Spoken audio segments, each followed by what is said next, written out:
En 1994 recibió el Premio Nobel de Paz tras negociar los históricos acuerdos de Oslo con los palestinos. Ya de eso estábamos hablando. Compartió el galardón con el líder palestino Yasser Arafat. La paz para Shimon Peres fue indudablemente una de sus más aplaudidas labores. El expresidente fue distinguido por ser partidario de una negociación pacífica entre Israel y Palestina.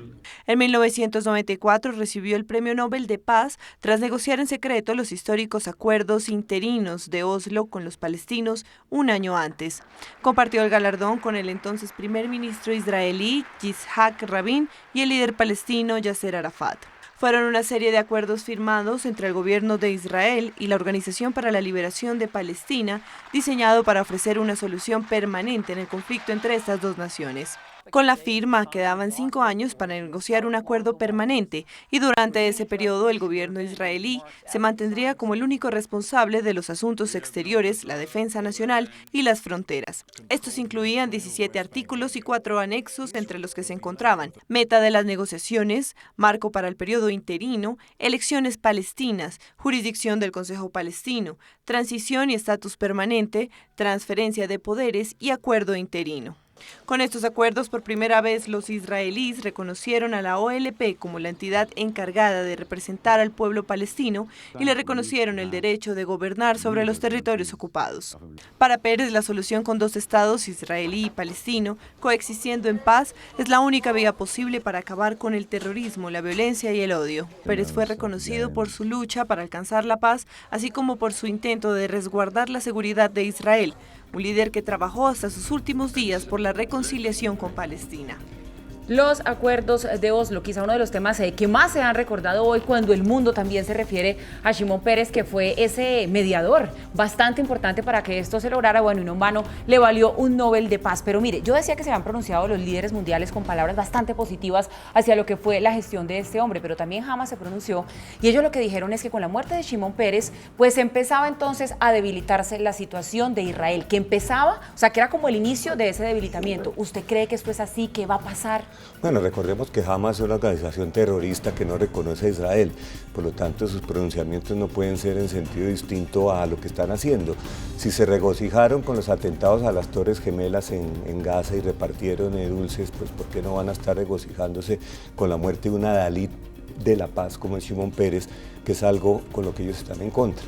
Por lo tanto, lo que vimos hoy en Gaza con Hamas es algo que se ha visto repetidamente cada vez que situaciones como estas ocurren, y es una organización terrorista, eso no podemos olvidarlo. ¿Quién podría tomar las banderas ahora entonces en Israel, las que deja Shimon Peres con su muerte?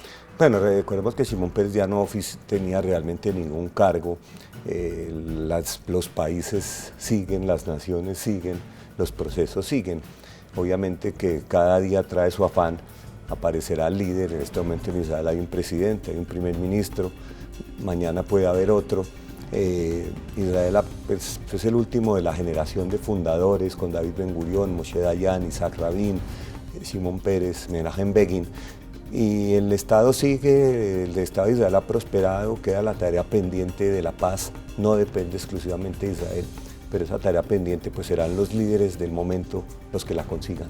Y una tarea que pues él continuó trabajando en su fundación hasta antes de que tuviera esta crisis de salud, trabajando en esa fundación que precisamente lo que buscaba era la paz con los palestinos. Usted decía ahora, profesor Pekel, que Israel está en un escenario muy hostil y eso es cierto. ¿Cuál es el mensaje para la región de todos estos líderes mundiales? No se sabe si el Papa, pero se hablaba incluso de que el Papa también podría asistir a ese sepelio. ¿Eso cómo lo deben leer los que están alrededor?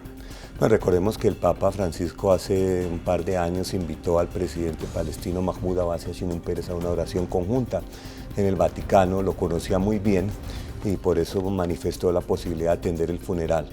La región está en una situación muy compleja, una guerra fratricida entre el mundo árabe, el colapso de los estados y realmente la única esperanza que le queda a la región es salir de esa apocalipsis que está viendo de alguna forma.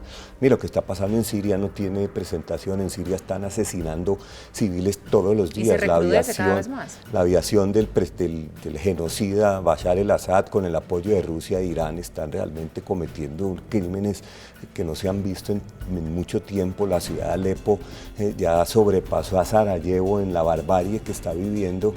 y realmente uno ve las falencias de las instituciones internacionales en enfrentar este tipo de situaciones. Uno esperaría que en algún momento se vuelva a retomar la senda de la paz en una región que realmente la necesita.